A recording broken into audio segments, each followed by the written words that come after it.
नमस्कार दोस्तों, मैं Indresh Maurya. Super study zone में आप सभी लोगों का स्वागत अभिनंदन है। आज हम लोग आर्य समाज के बारे में चर्चा करेंगे। तो सबसे पहले हम लोग देखेंगे कि आर्य समाज का उद्देश्य क्या था। तो आर्य समाज का उद्देश्य था हिंदू धर्म में व्याप्त दोषों को दूर करना। यही आर्य समाज का उद्देश्य था। अब इसके बाद आपसे क्वेश्चन पूछा जाएगा कि आर्य समाज के संस्थापक कौन हैं। तो आर्य समाज के संस्थापक हैं दयानंद सरस्वती हैं आर्य समाज। फिर इसके बाद आपसे क्वेश्चन बनेगा कि दयानंद सरस्वती का जन्म कब होता है। तो दयानंद सरस्वती का जन्म 1824 ईस्वी में है। दयानंद सरस्वती का जन्म है। फिर इसके बाद दयानंद सरस्वती का जन्म स्थान कहाँ पर है। तो दयानंद सरस्वती का जन्म स्थान है गुजरात के मौरवी रियासत में दयानंद सरस्वती का जन्म स्थान है। दयानंद सरस्वती के बचपन का क्या नाम है। तो दयानंद सरस्वती के बचपन का नाम है मूल शंकर। फिर दयानंद सरस्वती ने संन्यास की दीक्षा किससे ली है। तो दयानंद सरस्वती ने संन्यास की दीक्षा जो है वह दंडी स्वामी पूर्णानंद से लिया है। अब इसके बाद आपसे क्वेश्चन ये पूछा जाएगा कि दयानंद सरस्वती नाम किसने दिया है। दयानंद सरस्वती नाम किसने दिया। तो दयानंद सरस्वती नाम जो है स्वामी पूर्णानंद ने दिया, जबकि दयानंद सरस्वती के बचपन का नाम रहता है मूल शंकर। अब इसके बाद आपसे क्वेश्चन पूछा जाएगा दयानंद सरस्वती के गुरु कौन हैं। तो दयानंद सरस्वती के गुरु हैं बिरजानंद हैं। फिर इसके बाद है वेदों की ओर लौटो का नारा किसने दिया। तो वेदों की ओर लौटो का नारा दयानंद सरस्वती ने दिया। फिर भारत का मार्टिन लूथर किसे कहा जाता है। तो दयानंद सरस्वती को भारत का मार्टिन लूथर कहा जाता है, या फिर हम कह सकते हैं कि भारत का हिंदू लूथर किंग किसे कहा जाता है। तो भारत का हिंदू लूथर किंग भी दयानंद सरस्वती को ही कहा जाता है। फिर दयानंद सरस्वती ने किस पुस्तक की रचना की है, जो सबसे चर्चित पुस्तक है। तो दयानंद सरस्वती ने सत्यार्थ प्रकाश की रचना की है। सत्यार्थ प्रकाश हिंदी भाषा में है। 1875 में दयानंद सरस्वती ने हिंदी भाषा में सत्यार्थ प्रकाश की रचना की है।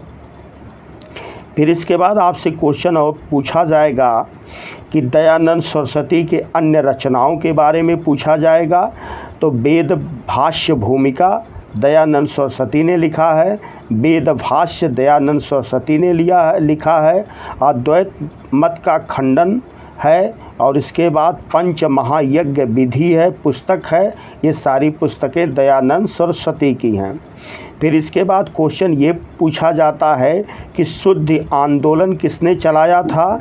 तो शुद्ध आंदोलन जो है दयानंद सरस्वती ने चलाया था, या कभी कभी ये भी कहा जाता है कि आर्य समाज ने कौन सा आंदोलन चलाया। तो शुद्ध आंदोलन चलाया। फिर इसके बाद दयानंद सरस्वती जो है गायों की रक्षा के लिए गोरक्षा आंदोलन भी चलाया। और गोरक्षा समितियां किसने बनाई। तो गोरक्षा समितियां जो है दयानंद सरस्वती ने बनाई। फिर दयानंद सरस्वती ने आर्य समाज की स्थापना कब की है। तो दयानंद सरस्वती ने आर्य समाज की स्थापना 1875 ईस्वी में की है। बम्बई में आर्य समाज की स्थापना की है। फिर आपसे क्वेश्चन ये पूछा जाएगा कि आर्य समाज का मुख्यालय लाहौर कब स्थानांतरित किया गया। तो आर्य समाज का मुख्यालय लाहौर स्थानांतरित हुआ 1877 ईस्वी में लाहौर में स्थानांतरित हुआ है। इस बात को विशेष तौर से आपको ध्यान रखना है। फिर इसके बाद क्वेश्चन ये बनता है कि आर्य महिला समाज की स्थापना किसने की है। तो आर्य महिला समाज की स्थापना पंडित रमाबाई ने किया है। पंडित रमाबाई ने किया है। फिर इसके बाद आर्य समाज का सर्वाधिक प्रचार प्रसार कहाँ पर हुआ है। तो आर्य समाज का सर्वाधिक प्रचार प्रसार जो है पंजाब में हुआ है।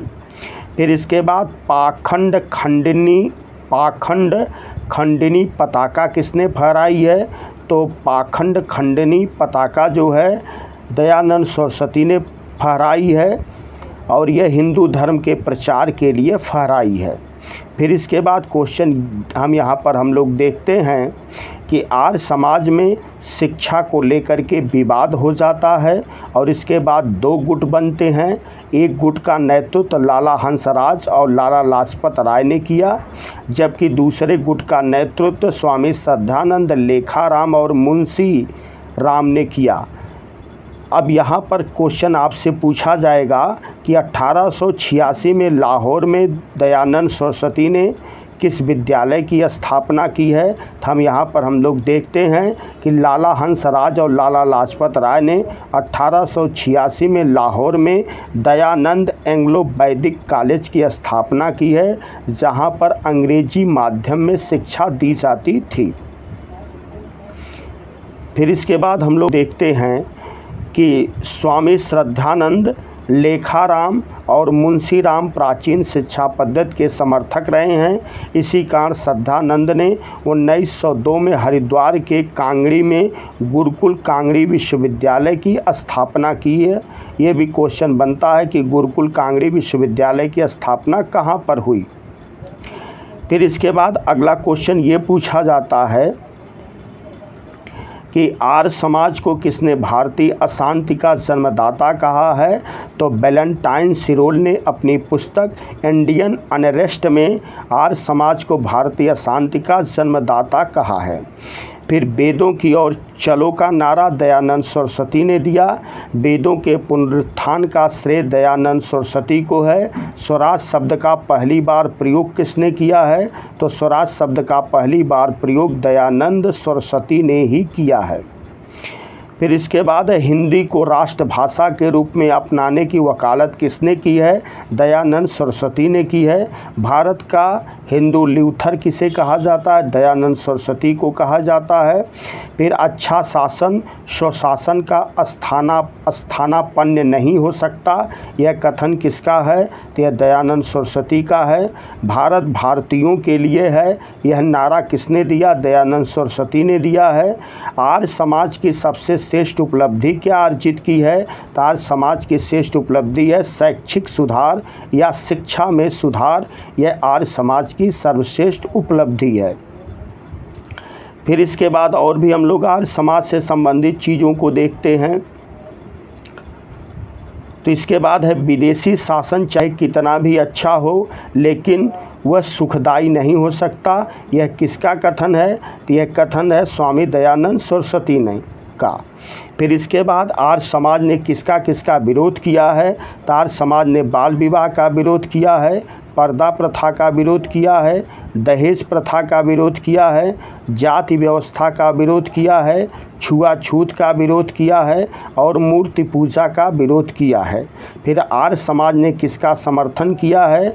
तो कर्म पर आधारित वर्ण व्यवस्था का समर्थन किया है और सभी को यज्ञोपवीत धारण करने के अधिकार का आर्य समाज ने समर्थन किया है। तो आज हम लोग यहीं तक चर्चा करेंगे। जय हिंद।